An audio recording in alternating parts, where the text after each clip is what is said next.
Now let's talk about how you could add a filter into the GraphQL query, and that is going to pass the dynamic variables.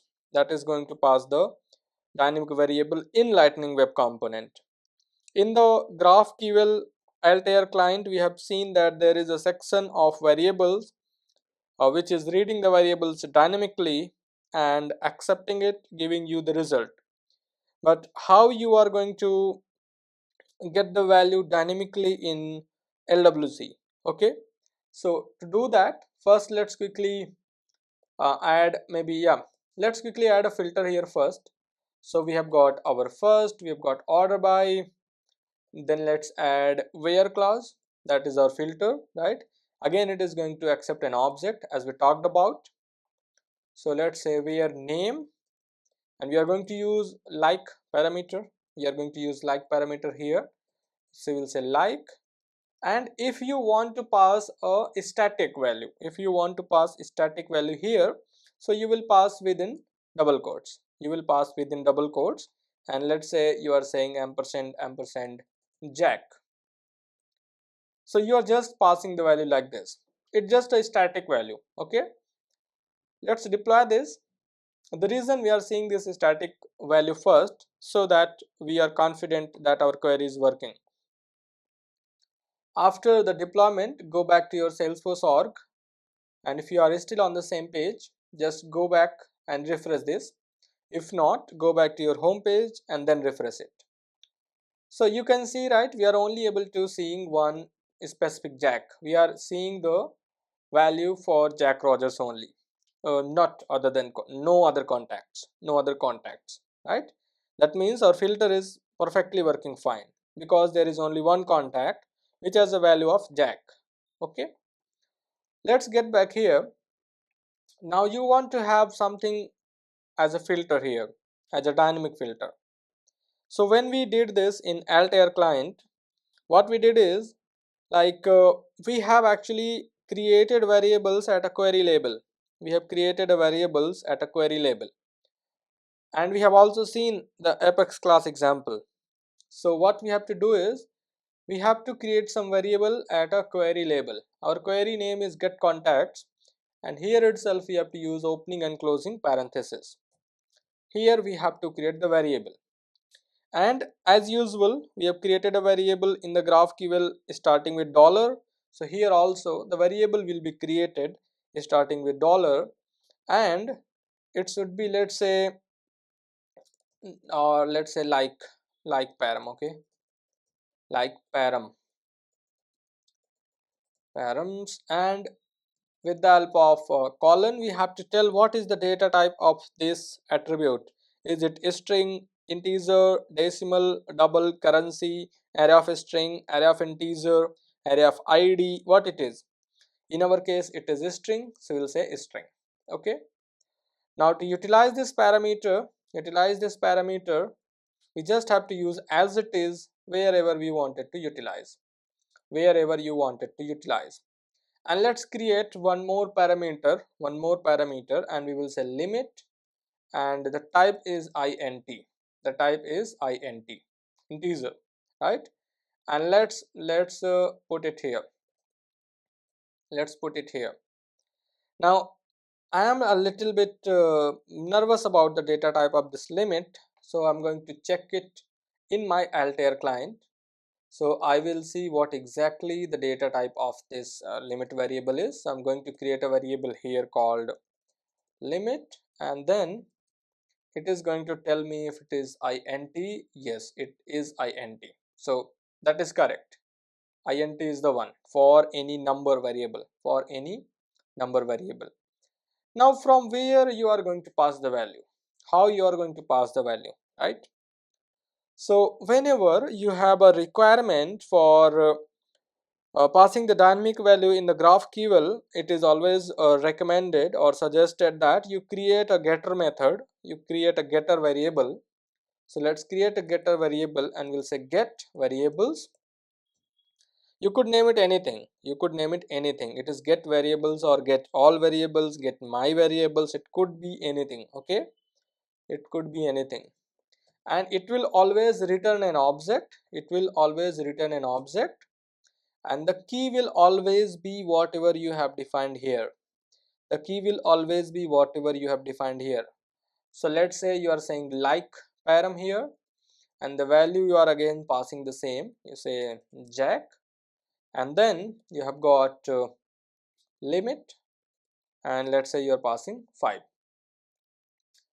So this is where you are preparing your parameters. You could have multiple parameters, you could have returned multiple parameters. Okay, now how you are going to tell this GraphQL query that you need to take the input for these variables from this JavaScript variable. So for that, what you have to do is you just need to get this, and after your query is ended, here, what you have to do is you have to put a comma here and say variables, and then just use your variable here. Let's say within single quotes say dollar and your variables within single quotes dollar, because how we access the value in var method with the help of dollar, right? So that is why we will say dollar variables, and this is going to bind all these variables that are provided in the method, okay. So let's quickly deploy this, and we will see if this is working fine or not. Even the value here that we have put is still static, but for our GraphQL it is dynamic. For our GraphQL query it is dynamic. We will get back to our Salesforce and then we'll refresh the page. Hopefully we'll get success response here, not an error. And we got it, and we got the success response for this binding as well, Now let's take this example again to a different label, where we are going to have a HTML text here on the HTML. In the UI, user is going to type some name, and we are going to search for that name using GraphQL, and this is where the magic comes. Okay, let's get back to VS Code.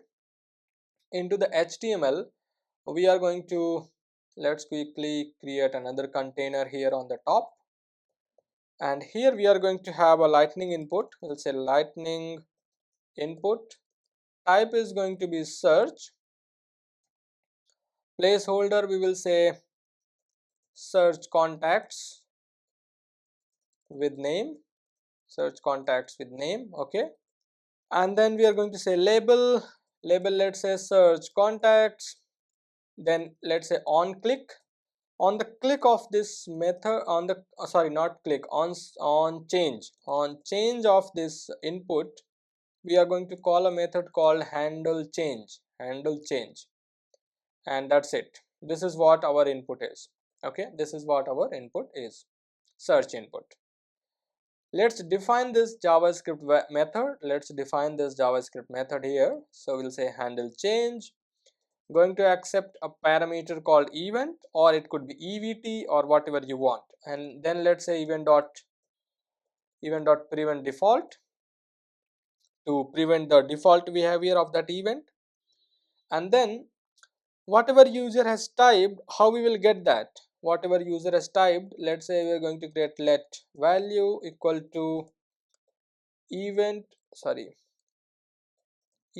dot target dot value, event dot target dot value. You already know this. Now how this value is going to get assigned here to this parameter?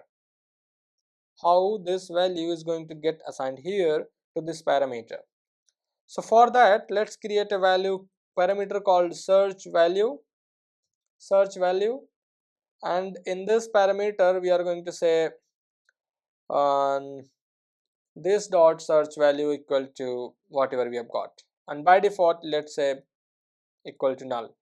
The blank value is there for search value by default. Whenever user is going to type in the input box, we are going to assign whatever user has typed to the search value, and then this search value field is going to be mapped with this parameter, with this like parameter. So anytime there will be any changes in this value, this value is going to get recalculated and we will see the magic. So let's deploy this, and in the meantime let me reiterate what we have done. We have created an input text into the UI, then we have created a handler method into the JavaScript. That handler method is going to get what user has typed, store it into a private variable called search value, and that search value is actually mapped into the variables getter method, for like params. So our code is also deployed.